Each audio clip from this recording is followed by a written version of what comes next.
home of the stars, through the airwaves and on the big screen. Coming to you live from Hollywood, it's Rated G Radio with your host, Garrett Miller.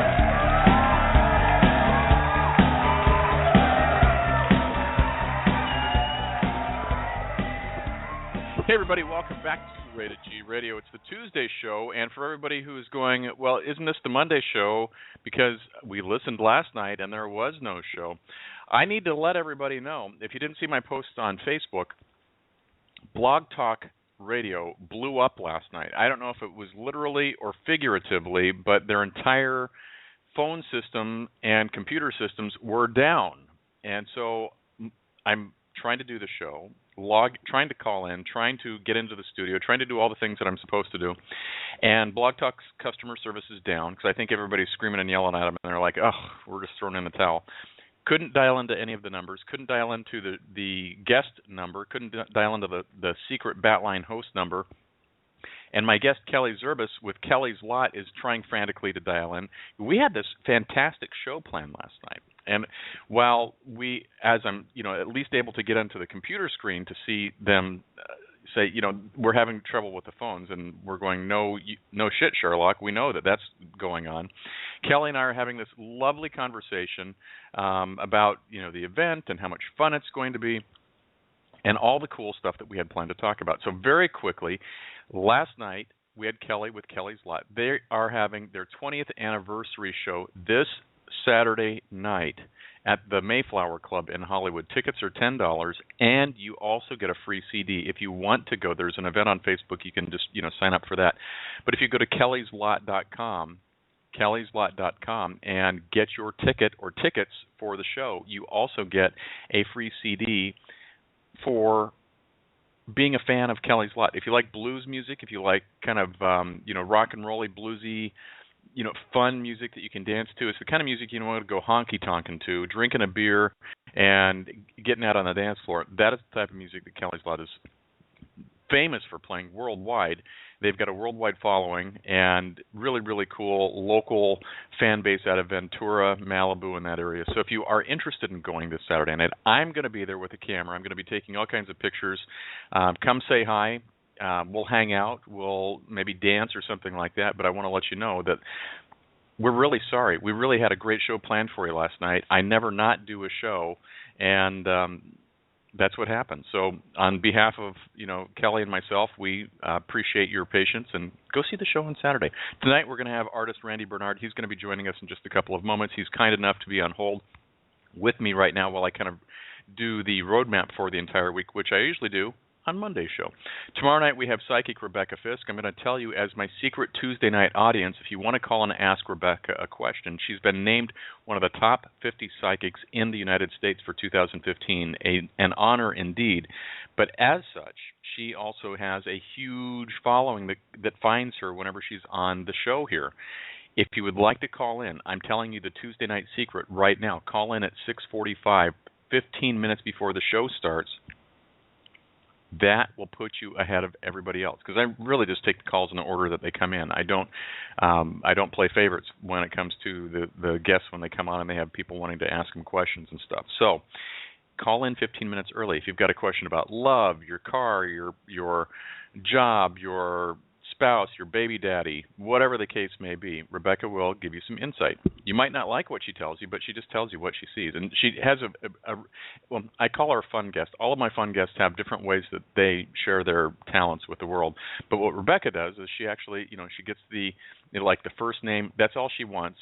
You don't even have to say, well, let me describe the situation, because more information is not, less information is better. You say, I want to know about my job or whatever. And then these motion pictures appear in her, third eye or in her brain, and she just relays that information to you. It's really quite fascinating. So if you'd like to be in the call queue, 6:45 is the time tomorrow night on Wednesday to call in. Thursday, we're going to be doing Super Gay Radio with Rob Watson. Rob is an award-winning journalist. He's also the host of a very popular Saturday night radio show called Out in Santa Cruz on KSCO 1080am.com. But Rob's going to come on and talk about some of the articles that he has written this month that have gone viral over the Internet. He's kind of the the founder of I guess it's like a gay dad's letter to, and then it's whatever, cause of the week that he wants to shed light on. And last week he was on the front page of Yahoo News and the Huffington Post and everywhere. So anything that Rob tends to write tends to get picked up very quickly, and it goes everywhere, mainly because he writes from a point of common sense, which is, fascinating in itself in these crazy journalistic times. And then on Friday, the Friday Day Dance Party. We're doing another Friday Dance Party at 9 a.m. this Friday with Jordan Adams. He is a UK sensation. You'll think of him, if you take a look at him, that he resembles like an 80s version of George Michael as far as like the Faith era, as far as the look goes. But he's got a fantastic voice. I've got 2 songs that I've been playing nonstop on my iPad and the iMac and blasting it through the house called Hold On. That's his current single, or the new single, so we're going to play that, of course. And then he has a new single also called, or I say new, but this is the other one I've been listening to first. That's what got my attention. It's called Be My Love. He's got other music that I know that he sent me. I just have to go and figure out in my 8 million emails where it's at. But Jordan Adams will be my VIP special guest star on the Friday Dance Party this Friday at 9 a.m. So tune in early for that. I want to give a couple of real quick shout-outs to people who are pinging me. I got Anthony in Long Beach. I've got Tony in Hackensack. We've got Mary Lou in Brisbane. I've got Rick up in Hollywood, Carol in Long Beach, Dean in Mesa, Matthew in Hollywood, Dennis in... Dennis, you're traveling this week. I think Dennis is in Memphis or Knoxville. He's somewhere back east. I saw some posts earlier. Booker is in Las Vegas. Mark is in Sydney. And Lori is in Cincinnati. So with that, we're going to bring Randy Bernard on. He's our VIP special guest star of the week. Randy, sorry to ramble a little bit like that, but I appreciate your patience, and thanks for coming back to the show. How have you been? I'm pretty good. How are you doing, Garrett? Crazy and insane is how I'm doing, Randy. So you're going to be the voice of reason and talk to us about art tonight. So you were on the show like 2 or 3 years ago? Yeah, it was about 2 years. When was it? 2012. We held the first annual Festival of Puzzles in St. Clairsville, Ohio, which was pretty much completely run by myself. It was me like on foot. Like, I had an idea, and I was like, you know what? We raised like $2,000 or more than $2,000, and gave it to the St. Clairsville High School Learning Disabled Department. It was pretty cool. So after you did that, did you get any feedback on what that $2,000 actually did for the school and the kids? Yeah, man, we bought them a bunch of iPads. How cool is that? So what? Yeah, I was pretty scared. I didn't know what we were. Because the truth is, like towards you don't know what you're going to get until the end, and you do have up front. I was investing a lot of my time, and the truth is, I was just doing it because I knew I could. I didn't want anything. I was just having fun. I was like, you know what? I got food. I got water. I was like, they built this new little amphitheater in St. Clairsville, which is awesome. It's all made of wood. My friend Phil from Hayes Landscape Architecture place in town. Architecture. They have a gallery there too, and I've shown my artwork at this gallery. Nice. So I have a relationship with them. They're really good people, but they do a lot of work around town. They actually put in a garden down in Wheeling, West Virginia, and they have a big sculpture of an elephant there, which is awesome. It's like steel or something. But we try to do as much as we can. There's a group of us that keep it happening. I love that. So because I'm going to be really dumb here, and I need to just tell you that up front.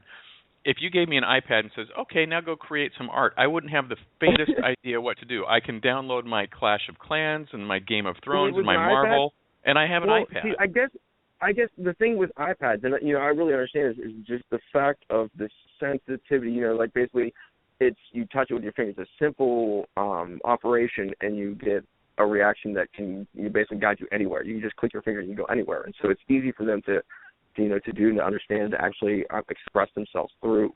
And so that's why they really need them. It's one thing that's really helped them, but they're expensive. It's a tool. It's not just a gadget or a gaming device. Right. And, that's to be remembered. That's something that's really important. And money is hard to come by. Let's get down to, brass tacks. Oh, yeah. It's just what it is. And we're in Appalachia. Appalachia is by itself. I lived in Dayton, Ohio. I grew up in Dayton, Ohio. My dad and my family moved. My dad and all of us, we all moved over to the eastern side of Ohio in St. Clairsville. Okay. And they were, we had computers that had CD-ROMs. This was back in the 90s over in Dayton. When we moved, you're later over to this side, they were still using floppy disk, you know, and I I don't even have an iPad myself. You know, I mean, I'm like, well, this is weird. Like, oh, what is this DOS system? What is this stuff? Right. But you know, just like the you know, the technological disadvantage that they have is pretty. It's not good, you know, and it's sad because the opportunity is being lost with that. Cause it's so, you know, everything's atrophied. You know, just so many possibilities, and it's kind of sad. But we do our best, you know. I think it's great that you guys got iPads for everybody. So, what kind of things do they actually do with the iPad though for like programming? Are you familiar with any of that?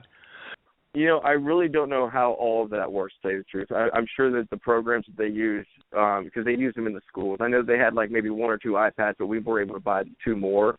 Wow. You know, and that you know, I let this, you know, I went in and I met the school teacher and some of the students, and they were showing me what they do. They actually run a little business in the school. They sell what is it? I think lunch. Like at lunchtime, you can actually call in and order some stuff. And they run the whole thing. It's pretty cool.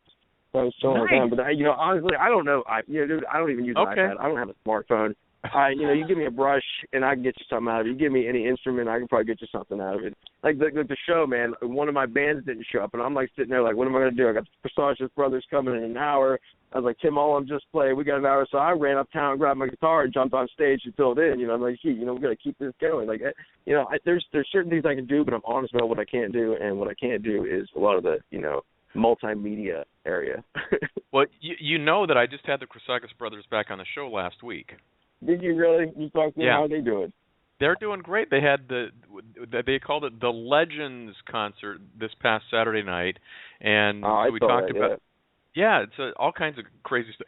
So not to talk. If anybody wants to go back and listen to the interview with the Chrysagas Brothers, you can absolutely do that. It's from the August 10th. But just now that I got Randy here, we can have like old home week. But they were talking about a new TV show that they're going to start working on, where they're going to be like hosting the show, and some new music. I think they finished their Christmas album, so I told them we have to get them back on at Christmas time for that. So did I know that you played the guitar and sang? I don't think I did. I'll do whatever I can do. You know what I mean? Like whatever I can afford. On. Like I have all these ideas. I'll tell you what. I have all kinds of ideas, but I sit back and think, oh man. And I look around what I got. I got a stick and like some string and some rocks. I'm like, all right, look. It's like MacGyver. Like all right. No, I mean, I try, but guitar. I'm okay with guitar. I can hang. I love Eric Clapton. His kind of style, blues is what I like. Did you teach yourself, or how did you learn? I actually took lessons from a gentleman named Brian Vickers. He taught down at Moore's Music Emporium down in Bridgeport, Ohio. So, was between him, I took it exactly for you, or was this something that ended up? Because for me, I admire you, Randy, for being able to pick up a guitar and going to take the lessons, and because I don't have the capacity to understand that type of stuff. I want to desperately, and I just fail miserably every time I pick up a guitar or do anything like that. And if you saw me pick up a guitar, you'd say, just put it down. You're trying too hard and it looks bad.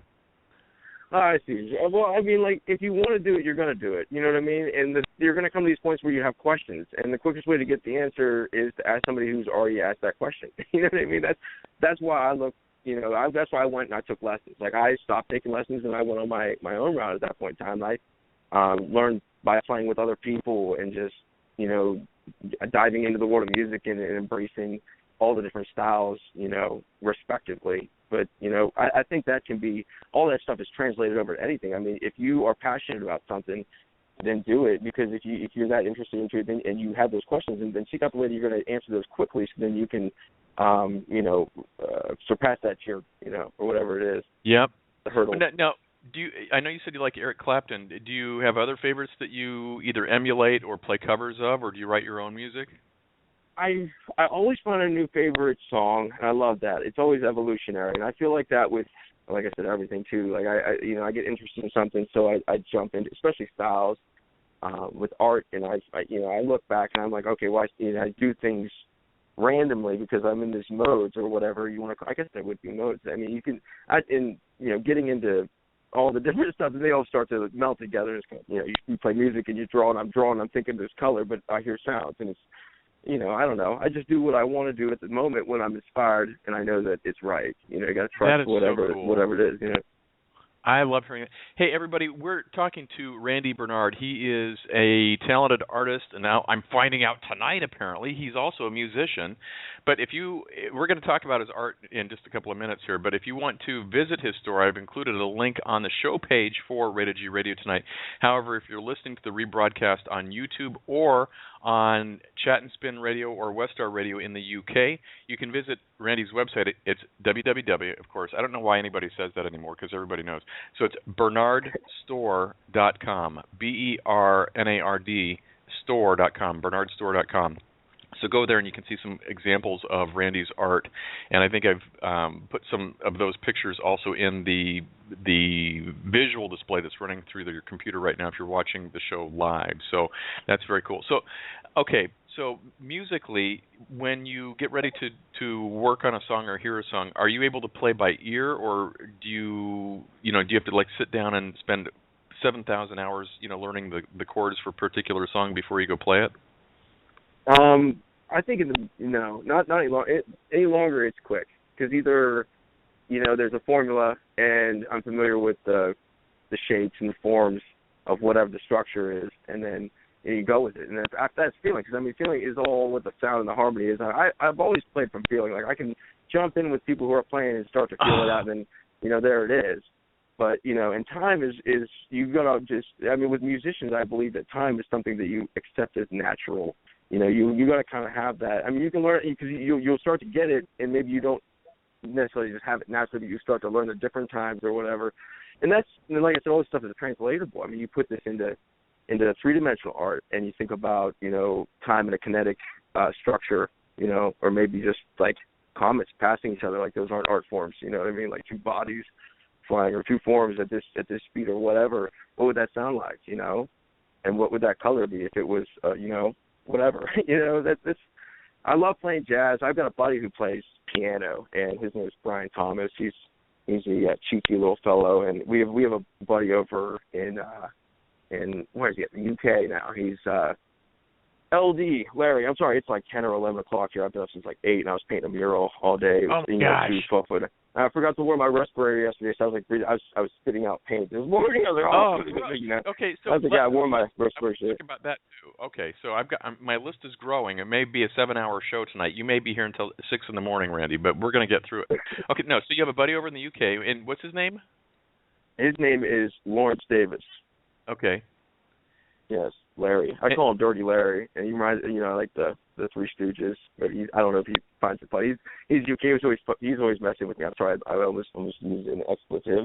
But anyways, I miss him. He's been gone. And he's a guitarist, and he's awesome. And I had this younger guy. He's about I think maybe 20 now, and he plays piano.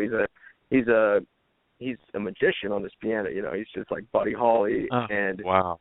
And Capote had a son, and he's a musician or something. But his name's Brian Thomas, and I like to sing sometimes too. So like sometimes they would just start making a rhythm or a riff or whatever, and I'll just get up there and start freestyling.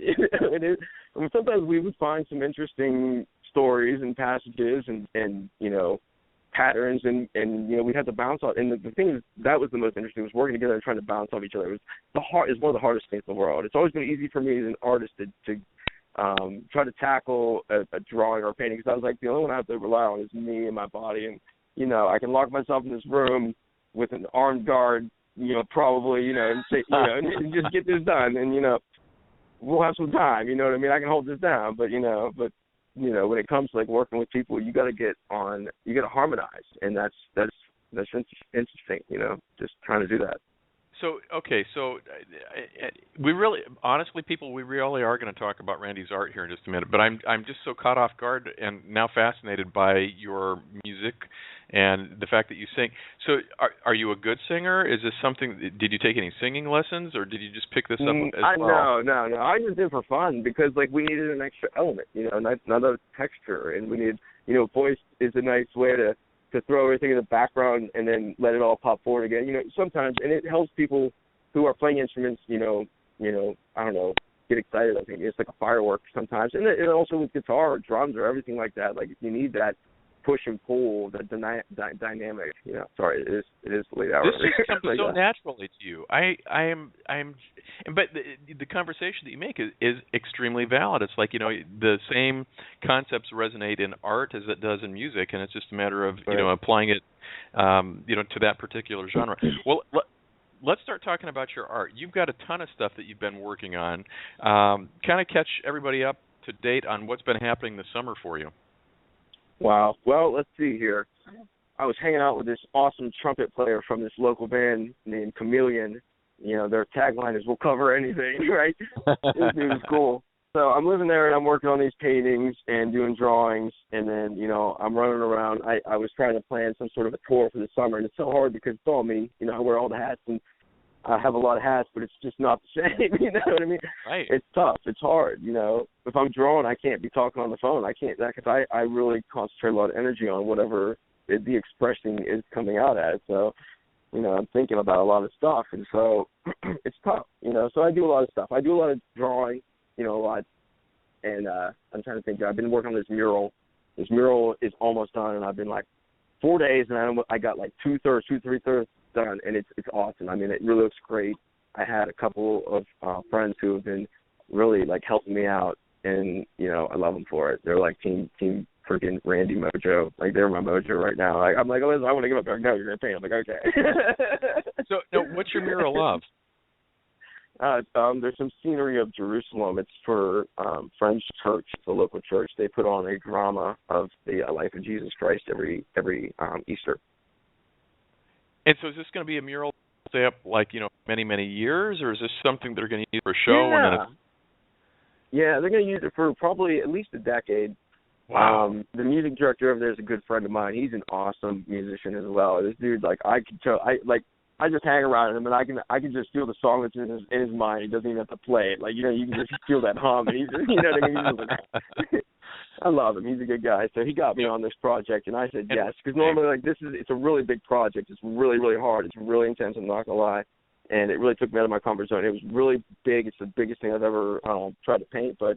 You know, in 4 days, I covered like 15 feet, and that's awesome. And I mean, as long as I'm set up and I'm ready, like, you know, that's the thing. I mean, there's a bit of a learning curve with everything that you do, because everything you do, if you're a true, like, I don't know, what do you want to call it, like a revolving or like a revolutionary being, is kind of new. It's different. You're always changing. So, you know, you find these things that you're comfortable with, and then you remember those. You master that area, or whatever, that song, that tone, or whatever that volume, and you do it. And then you know, for me, each project's different. Like, okay, well, next, you know, somebody might ask me to sculpt a picture of my dog smoking a cigar or something. You know, like, all right, you know, I'm gonna do it, but you know, it has to be 20 feet tall, and I want that smoke to actually roll out of there from some kind of, like, you know, infinity, you know, I don't know, natural gas that's stuck into the Utica Shale down here. Like, how can we do that? Like, I know it's possible, but, you know, I'm extreme. Like, I'm very, you know.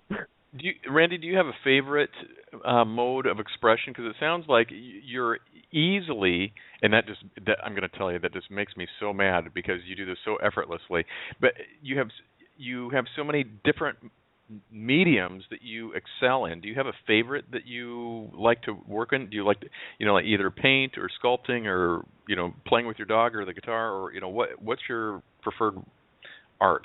You know, it's really funny. You know, I really love music. I think I love making music. Music is the most, I think, enjoyable, because I don't know what it is. I always did that in between doing art, because art, or like fine arts, because I've always been doing fine arts since ever. You know, I was a little kid. We all started drawing. You know, constantly once you know, everybody starts drawing. They're okay. The hardest thing is to keep doing it, or whatever. And it's really true. But the truth is you know, when you draw a picture, it's almost like, you know, I'm going to talk about time again. It's almost like it's a moment. You know, there's an element of time, but it's the moment that you spend on it. So you can see all the time that's into it, but at the same time, it's a moment that's captured. It's timeless. Yeah. You know, and music is interesting because it's fleeting. You know, it's time that's like, you're just floating off like smoke, you know, and saying, yeah, I love smoking cigarettes. You know, I mean, you know, I'm not going to endorse them, but, you know, they've always worked for me. Yeah. Well, and so where do you find inspiration for the work that you do?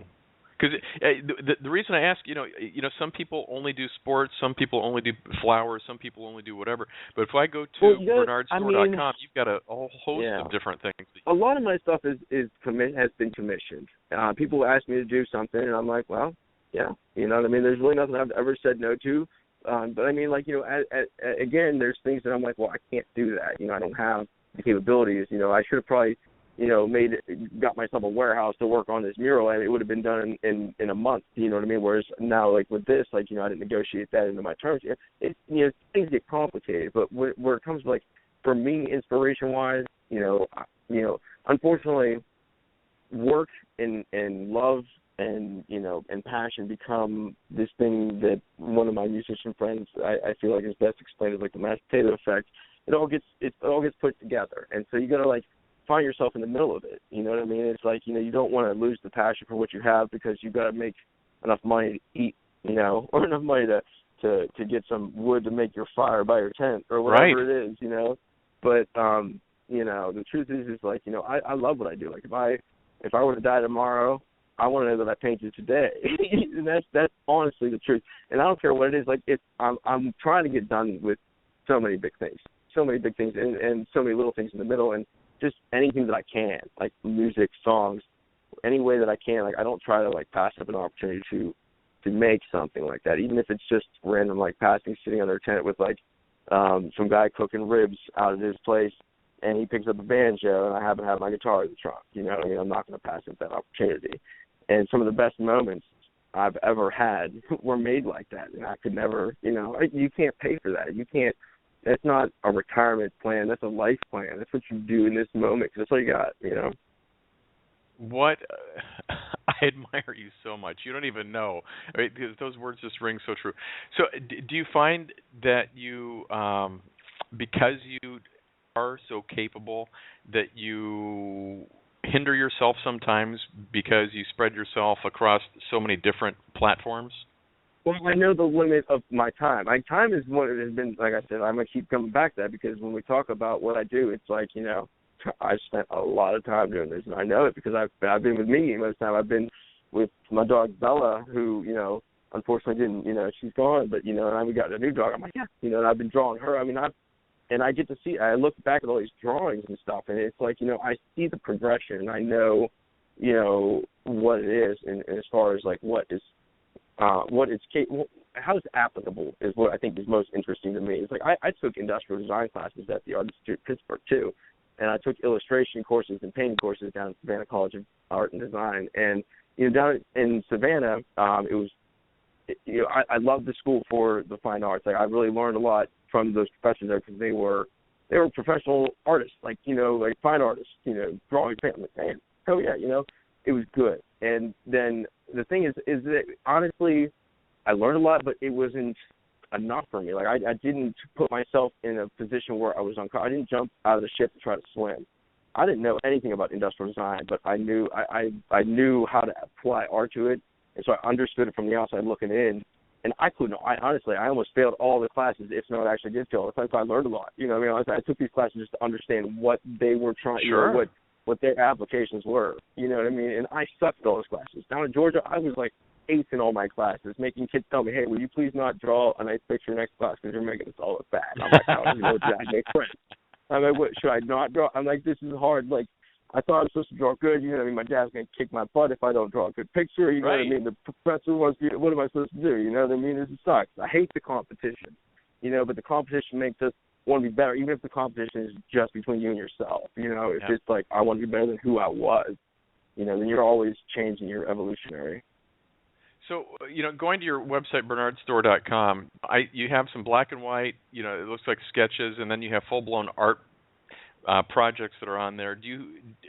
And the picture that I really liked is the fourth one over. It's the picture of the couple, and it's like that picture just comes to life for me. And I'm sorry to gush over your work here, Randy, but does that come easy for you to be able to just like bring that to life? Yeah, that's pretty easy. For me, at least. Yeah. I don't know. I try to approach it differently every time almost just to make it interesting for myself. Like, all right, I did it this way, but why I can't do this? And most of the time it works, but, Drawing realistically is kind of easy. People, I don't know. Let's do this. We're at the halfway mark for the show tonight, so I'm going to play a commercial for Rainbow Brew, a sponsor for the show. When we come back, it's more with artist Randy Bernard. Everybody, enjoy some Rainbow Brew. When it comes to coffee, freshness is queen. That's why Rainbow Brew believes you should have the freshest coffee, roasted to order in small batches and delivered to your door within a couple days. Whether you're purchasing for a coffee shop, restaurant, or home, Rainbow Brew is your one-stop shop for fair trade and organic coffee. Offering many unique blends, including AM 950's own Blue State blend. That's Rainbow Brew, the Queen Bean, a proud sponsor of the Morning Grind. Online at rainbowbrew.com. Brew something good today. There we go. So now our commercial endorsement is taken care of for the night. So Rainbow Brew, they're out of Minneapolis, St. Paul. And this is the craziest thing, Randy. I've never thought of Minneapolis as a place where I'd grow coffee beans, but they grow the coffee beans right there and grind them up, and then they ship them out all over the world. It's the craziest thing. But they've got this huge following. So welcome to, Rated G Radio, Rainbow Brew. So back to your art here, Randy. You have been working on this mural. You mentioned that you had a buddy that works at the church that was bringing you in on this. How does an artist like yourself that specializes in all of these different techniques find work, or how does work find you? All the time. I mean, I don't know. I mean, there's always either you go looking for what you want, or the fishes jump in the boat with me. I mean, it's like I throw them out. I'm like, nah, this one's not big enough. Right. I mean, I hate to say it like that, but the truth is, like, you got to survive. And, if this is what I'm going to do, and this is what you want, this is what it's going to cost, and the logistics just get kind of crazy. You know what I mean? People are like, well, we want this 16-foot by 15-foot mural, and that's where I'm at. I mean, like, and I don't know. How much paint is it going to be? 100 paint, 100, you know what I mean? Like, the concept of money and all that stuff, I can kind of get lost, and I'm like, I know it's going to take what it's going to take. It's going to take a lot of paint, and so like, it gets, budgeting, and I do it, but I tell you what, I hate it, you know what I mean? Because it is what it is. But well, that's the artist in you. You don't want to be the businessman behind it. Do you price out like a mural by doing by square foot, or do you do by project? How do you come up with your calculate? And I'm not asking what you charge. So that's like coming into the conversation, but just how do you approach it? With drawings and paintings, it's a little bit easier, and that's what I get most of my work commissioned for. Most drawings, like right now, 16 by 20s, I charge about $700 for a drawing. And that's for a fully rendered, like, pencil drawing, and I usually approach that with a white background and then fill in the value. But, I like I said, I have all these different types of styles that I kind of like to dance around into, and I'm, trying to sell, separate those as different, styles to sell is kind of tough sometimes. And people, they'll come to you and say, they'll show you the style that they want, and you got to stick with that. I mean, if you're like me, if you're a multi-style kind of, artist in the two-dimensional sense, fine arts. So like murals are tough. You got to take into consideration all your paint, everything up front, and you got to get paid for half of it up front, because that's, just custom, that's natural. I mean, it's been like that since, that's just, you got to understand how all that works. And, like, you got to budget all of the stuff into a contract and write it and get everybody. I mean, a big job is a big job, and it's that way in business, and the handshake is not going to work. So, if you're an artist, it's almost better to go to business school, because truth is, if you're an artist, you're going to be an artist. And you are an artist because everybody's an artist no matter what. It's just, like I said, it's the approach. Whatever you're approaching in life, you're the artist of your own, future. But and so, did you take business courses when you were going to school, or is this something you I had to learn all this on my own, man. It was like crazy. Oh my I'd be like, well, look, I'm gonna go down here to this festival. I'm gonna draw people. I'm like, all right, what do I, and I would just approach it from a complete trench artist, is what I tell people. Just, I just jump in, and the thing is, I just was able to keep swimming. You know what I mean? Like, honestly, I've been doing this forever, and I love it. I love it. I love the experience that I get, giving people an experience with, whatever this is. It's fun for everybody. I love it. It is really hard, but it's worth it. So, what has been like a major life lesson for you, both good and bad? Can you give me like a story on each that you've learned that's made you both either better as an artist or better as a businessman? Too many. Well, I think. Okay. I don't know. There's like not really one good one. Failing always sucks. Like, the thing is I think that really helped me was starting to remember that, failing is not really failing. You're just learning. You know what I mean? Like, don't consider everything like a bad experience. Like, okay, it did not go the way you wanted it to, but you're going to walk away from this a little bit smarter, and that's called the learning curve. So, next time when you approach this, which, you got to be smart enough to walk away so you don't, die in battle. You can win the war by, the next battle. And intelligence, basically, it's just what it is. You make it sound so easy. I'm like, what time is it now? Is it like 11 yet? I don't even know what time it is over here. We were painting all day today. About 10:35. So I talk about this stuff all day long. I like to everybody, Garrett. Man, I love this. You know what I mean? I love it because I bounce at these other people, and like if you think I'm wrong, you say, Randy, I don't know about this, and I'll but this is my perspective on stuff. You know what I mean? This is how I see it, how I think about it. This is raw. I don't have a piece of paper in front of me. I don't even remember what questions you wrote that you. I was like, oh, I get home, look at the computer. I didn't make it home. I got back. I was walking back from where I was working on the mural the last 2 days, dude. And it was like 4 or 5 miles. So I'm like hiking. People got the Fitbit. I probably walked 20,000 steps. Oh my gosh. Oh my gosh! So now you've been working on this mural, and then what's happening in Chicago, and then what's coming up for the rest of August for you? All right, yeah. Well, I'm going to be back in Chicago for another Italian festival that's run by the Onesti Entertainment Group. They are a group or, I guess, company. This guy, Ron Onesti, runs this awesome company. He brought me up there last year and dressed me up like Da Vinci because I'm left-handed. So I sat there and drew people like Da Vinci all day for 3 days up there at the Italian Festival on Oakley Avenue up in Chicago. I'm going up there on Addison Street. They're having an Italian festival this weekend, Thursday, Friday, Saturday, and Sunday. I believe it's Centennial Park. The times and stuff are on my Facebook. You can tell people to go there if they message me like what's cool, blah blah blah. But needless to say, so what if I wanted to go to that festival, Randy? What would it cost me to have you draw a picture of me or draw a picture? It would be $30. I'm doing this color. It's a color. What do you call it? A color ink style, man. I've been developing it this summer, and I love it. I've got it at a point where it's really unique, and I know it, and I'm taking it up there, and that's I was up in Chicago in 2008, and I was doing a black and white style, and I was selling it for $30. This is a steal. I'm not gonna lie to you. So if you want to throw me an extra $5 for a pack of smokes, like that's cool too. You know what I mean? Like maybe a sandwich. I mean, I'm always down for like bartering too. Like you got like a guitar and you want a drawing, like what I mean, I can make you something nice. Right. Or maybe you got like a cool place somewhere to stay, like in Florida. Be like, Randy, like I'll make you a painting. Just talk to me. I'm like, well, all right. That sounds like a deal. Yeah. So now you're doing this in color this time. What kind of materials are you using? I have Sharpie markers, and I have these like flare pens. They're like big flare pens, which I really love. They're sort of I'm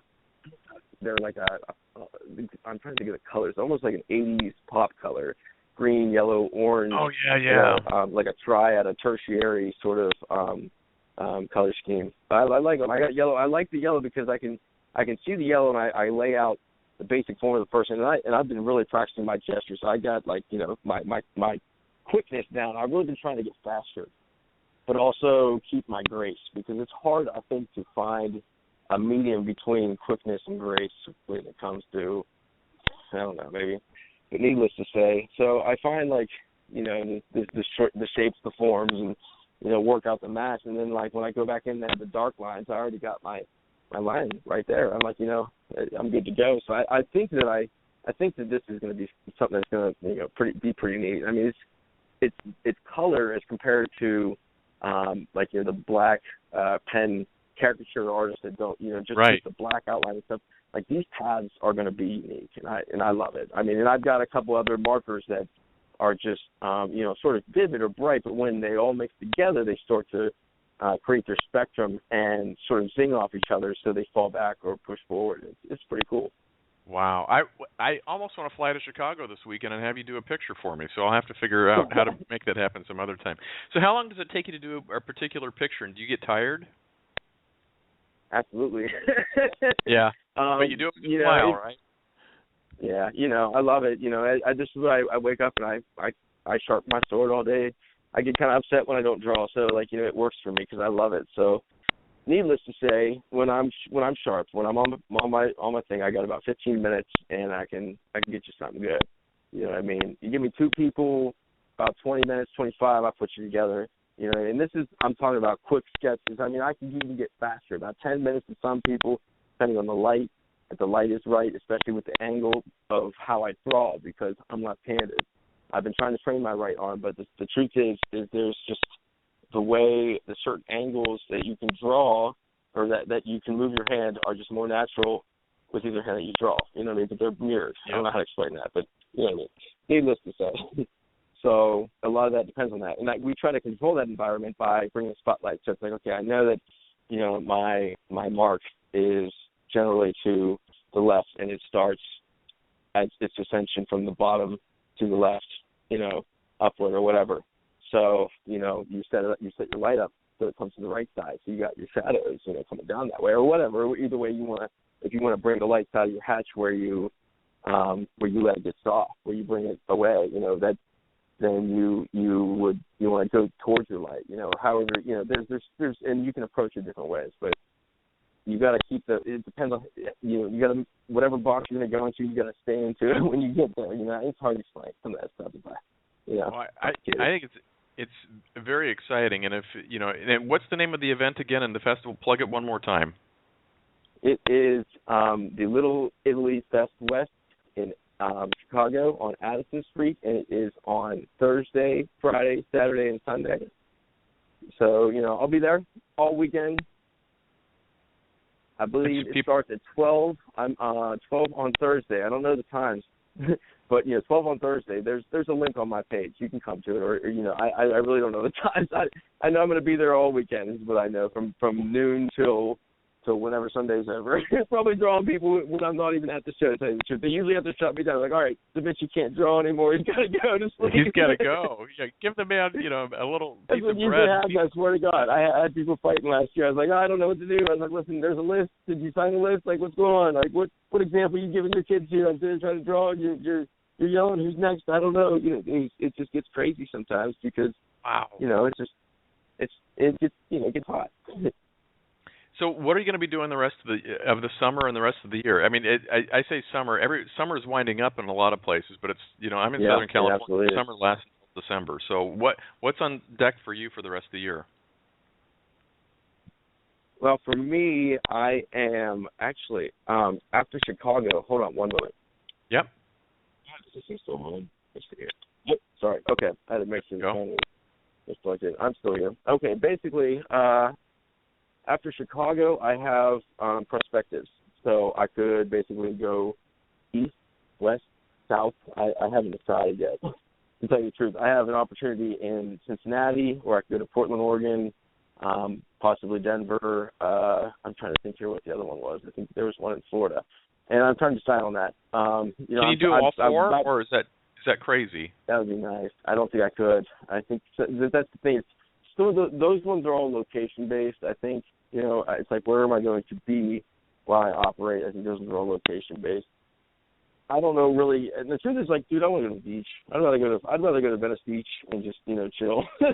Yeah, well, you can come out to Huntington Beach. I'm 4 blocks from the ocean. I walk to the beach every day, so you can come out here. I was thinking about doing a plein air trip. I don't know. I've almost got all my commission work done, and I was looking at some easels and some stuff that, like, folded up like a briefcase. I'm like, well, that's pretty Bond, like James Bond. I think I could roll out and with that for a few days and come back with some currency. Yeah, exactly. Well, it's best if you're doing and I'm just going to call you Da Vinci now because that's, you have that label for the Chicago Festival. But if you're doing these like Da Vinci types of things, is that something that would interest you to take on the road, or when you're, going to Portland or Denver or Cincinnati or these places, or these like big mural projects Absolutely. that you take? Okay. This this was actually the promoter's idea. Funny story. I actually called him out of the blue. I had done a festival with him in 2007 or 2008 when I was a young buck, probably 21 maybe. And I went up there to Chicago, and I drew, and I think I paid to play at that one. And then I started advertising myself as I made a lot of money. I'm not gonna lie, I made a lot of money. Ron was young then too. I don't, either way, I had his number on this paper, and I was going through a couple years, what was it, last year, and I was trying to set up my summer, some kind of a summer tour, some gigs. And so I thought, hey, I worked for you a couple of years ago, had a lot of fun, did pretty well, this is what I'm doing, and basically I was advertising myself as an entertainer, and it's that I like art entertainment. I like being around people. I don't like being alone in a garage with a ton of, walls to look at. It's right. Not fun. You know what I mean? Like, you can only do so much by yourself, and it gets kind of like lonely. You get your dog there. It's like, hey, but needless to say, so I enjoy doing that. But I called him, and I was just like, hey, and he's like, well, you think you can do? You can impersonate the Ditchy? And I was like, maybe. I'm left-handed. I think we can pull this off. Uh-huh. And it was just so random that he said that, because I'm like, I actually could probably do this. I started growing my beard, right, and it was big and bushy and nasty. I'm like, whatever. And I kept telling my parents, I'm like, that's my Da Vinci beard. They're like, you got to shave that thing. You look like a homeless person. It's like, no, it's for a gig. I'm getting paid to draw this, or to grow this. Oh, my God. It was hilarious. So now, because I haven't seen pictures of you lately, do you have your Da Vinci beard back? No, well, I've got the 5 o'clock shadow. You know what I mean? Okay. Like, as far as like the young Da Vinci look. Of course, I am only 29, so in a sense, I am kind of just a young Da Vinci. You're a baby, exactly. Young Da Vinci, barely out of diapers there. So that would be cool. Well, okay. So if you go to one of these major cities though, what type of project or projects would they be commissioning you to take on? As far as these things, well, that's as far as Cincinnati goes. I would be in. It's like a wintertime job. So from November to Christmas time, I would be working out of a store that sells art, and I would be trying to draw the crowd in by drawing people for the holiday time, like sort of a quicker sort of thing. And I think about the truth is, man, I just want to get out of. I love Ohio. Don't get me wrong. I went to Columbus for the art festival this year because I was drawing people there, and I love this, but there's the whole world. I want to get out there, and I'm trying to get out of. I'm holding off. That one's a definite. So if all else, I'll be in Cincinnati doing that, basically drawing people inside there. I think that I can't remember what mall it is either. Well, and I don't know. So if you could go anywhere, it's all networking, Of course. Well, it's all who you know. But if you could go anywhere, Randy, where would you like to go next? Well, that's a tough one. You know what I mean? Everywhere? Is that a place? No, it's not. Yeah. I'm going to pin you down. If you had to pick like one place to go spend like the next 3 months, what would you like to do? The next 3 months. That is a tough one. I think I would actually go to Paris. Wow, great answer. That'd be the perfect time of the year to go. Is right now too. I was actually there's a guy. His name's Glenn Vilpu. He's an artist. I think he's like actually acclimated to be a master and stuff. I wanted to go draw with him in Paris this summer, and I think he was actually supposed to be there drawing animals. I love drawing animals. I love drawing my dog. I've been talking to him about it. And he does that. And I love Paris. I love the whole history of Paris. I think it's great. I know that the Louvre is there, and it holds a lot of knowledge inside of it. I'd like to go and take a look and see what it has. So when you and I'm sitting here stumbling because I've got like 50 things to ask you, and we've got like 5 minutes left. As an artist, Randy, when you get ready to do something, whatever medium it is, what do you hope people get out of it? Whether it's you're doing your Da Vinci things or a mural or something like that. What do you want people to feel when they're either looking at or taking home a piece of your art? Everything's all reactive, and you want them to have a good reaction, and that's about it, depending on what you were trying. When it comes to art, when I'm doing it entertainment, in the entertainment art, I want them to be I want them to have a good experience. I want them to enjoy themselves. Like if they're sitting there and I'm drawing them, I want, to talk to them, maybe make them laugh and capture that smile and put a twinkle in their eye. Or, maybe there's a song playing in the background and I somehow, there's a picture of Dean Martin or something. I could put that in the background and it's Dean Martin playing the song. That person's going to look at it, like, oh, and they're going to remember that and they're never going to forget that. I was in Barnesboro, PA, hanging out with one of my cousins this morning. He's a writer, and he like me, we're over here in Appalachia trying to make it happen, and everybody's like, "Why are you trying to do that?" Because we love it. You know what I mean? Like, it's not gonna make your day any different when you care. It's like, I ain't trying to be a Boilermaker. I'm trying to write. You know what I mean? Like, hey. But needless to say, I was at the Legion hanging out with one of my other cousins, Megan, and her mom, my aunt, was like, draw this guy. She was asking me to draw through, so I would just draw them on the back of like the coasters that had like the POW system on symbol on the back, and she would hand them out. They would love it. They would just be like, a 5-minute, 10-minute sketch just to capture the essence of like, a good thought or spirit or moment or whatever. And I love that, capturing that moment, a good moment.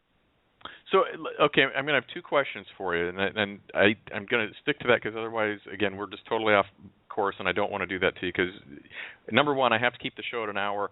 I can actually go longer, Randy. You won't care about this. I can go longer, but when it's broadcast in the UK, I need to be right at an hour for their airtime stuff. So I'll have to shut the show off whether I'm done asking you questions or not. So I'm going to have two more for you. What's the biggest roadblock you've ever had in being an artist? Money. I think that's, because if I had all the tools, I could probably make anything. I really believe that.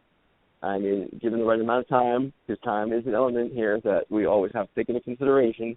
If money was an element, I mean, like, I probably wouldn't have to, I could spend money on food. Food wouldn't be an element, like all that stuff, I don't really worry about that right now. Food seems to be there, but, as far as tools and stuff, it's like if I just had a place and money, just not to, I could build your spaceship. I don't know. I could do anything. I feel like.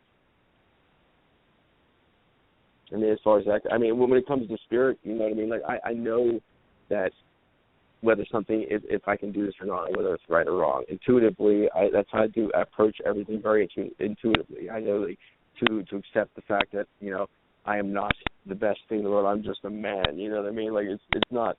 This isn't the grand story, and you might end up losing, but.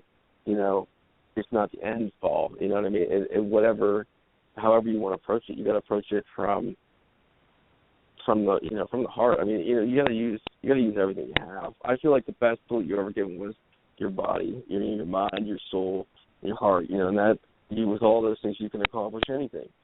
And I may not have a Bridgeport in a 3D printer, so I can't I can't make myself some kind of crazy cool sculpture that has some inlays that you can't just carve out with a sand blaster or whatever the heck they use to make engines.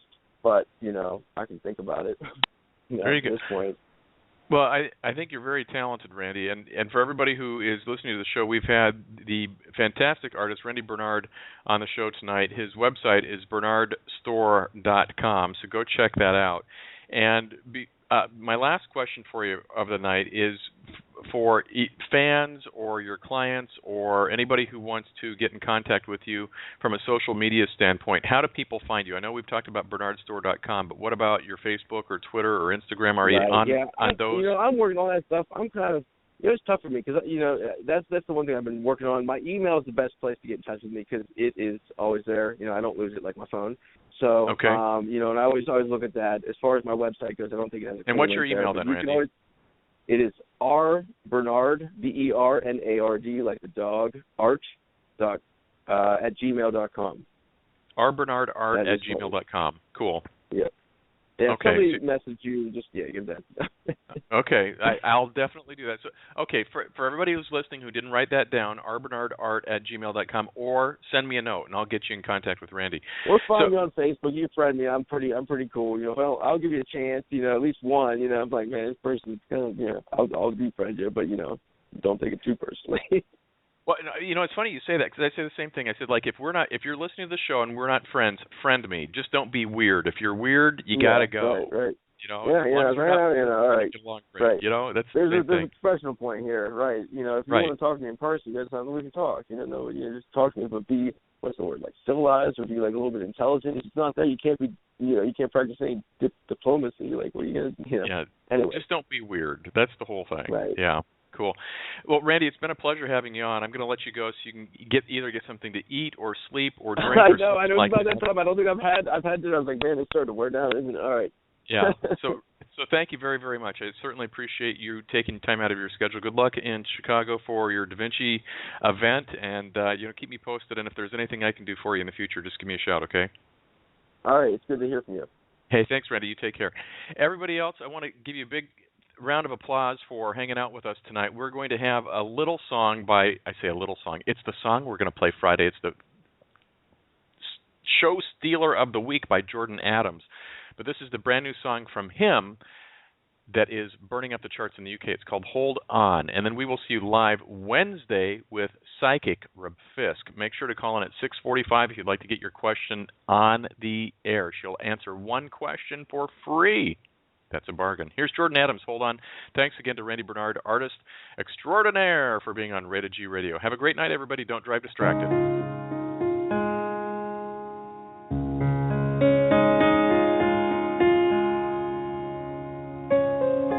So many years I've wasted, the bitterness I've tasted, was feeling so far from home.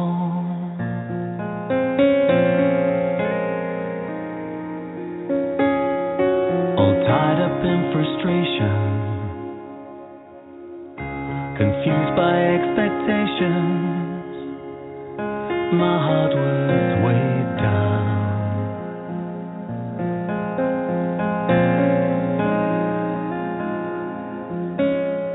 But light shines, the brightest in the dark.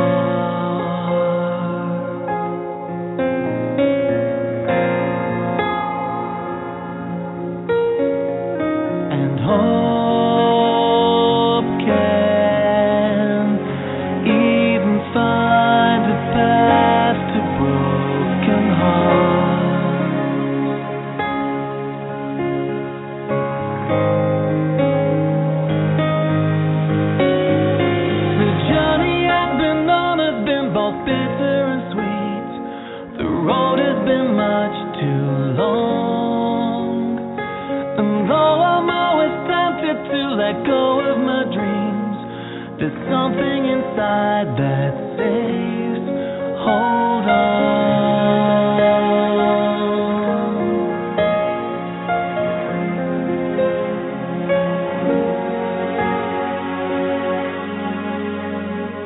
So finding my conviction,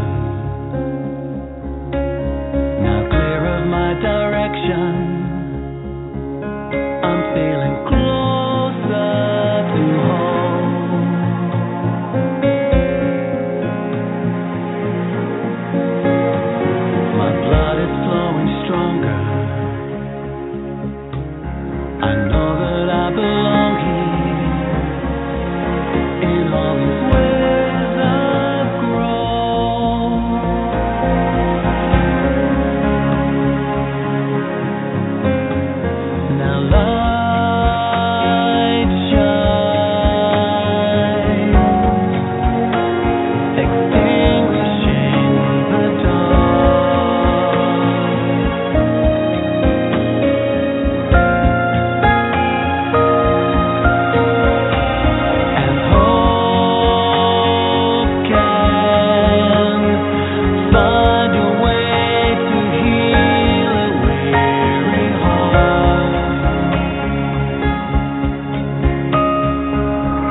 You've been listening to Rated G Radio.